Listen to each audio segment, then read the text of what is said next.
Hello everyone, this is a tutorial on the naive algorithm for pattern searching. To start with, I will be explaining what pattern searching is and the different algorithms used for pattern searching. Further, I will explain the naive pattern searching algorithm. Finally, I will explain the C++ code for the naive pattern searching algorithm. So, what is pattern searching? It is the process of finding a pattern or a substring in another bigger string. A string is an ordered group of characters. For example, in the text shown here, we are expected to search for the pattern AABA. To do so, we will look for the occurrence of the exact pattern in the larger string and report back the starting positions where the pattern is found. In this example, the pattern is found at positions 0, 9 and 12. There are many algorithms that can be employed for pattern searching. You can see the names of some of them in front of you. All of these algorithms vary in their efficiency and processing times. The naive algorithm is the simplest and the least efficient algorithm used for pattern searching. In this algorithm, we slide the pattern over text one by one and check for a match. If we find a match, then we move ahead by one to check again for subsequent matches. All the occurrences of a match are to be reported as the output.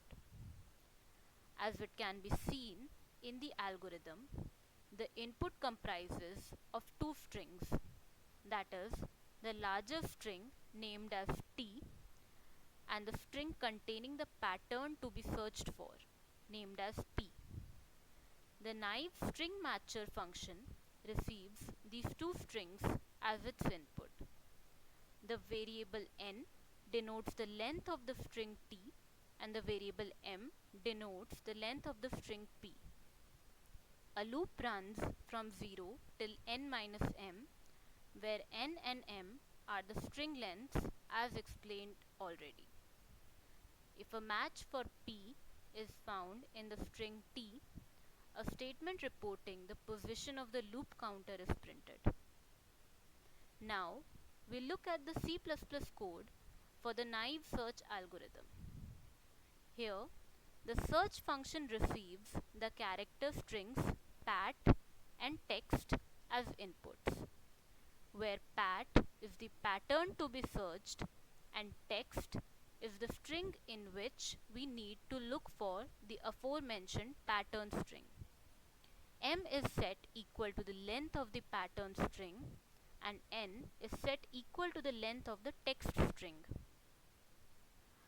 The function has two for loops.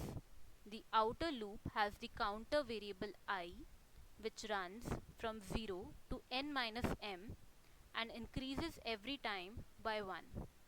This outer loop will be used as a counter for the text string. The inner loop has the counter variable as j, which goes from 0 to m, increasing each time by 1. The counter variable j will be used as a counter for the pattern string. The if statement checks for the match between the text and the pattern string. If any character of the pattern string under consideration doesn't match the corresponding character of the text string, the loop breaks. If the counter j is found to be equal to m, depicting that the inner for loop ran completely, it means that the exact match for the pattern was found at position I of the outer loop, which is then printed out. The driver code for this function fulfills the purpose of receiving the two strings from the user and sending them to the search function. The given code with the inputs as shown on the screen results in the printing out of three positions where the pattern is found, that is at position 0, 9 and 13. This brings us to the end of this tutorial. Hope you liked it. Thank you and have a good day.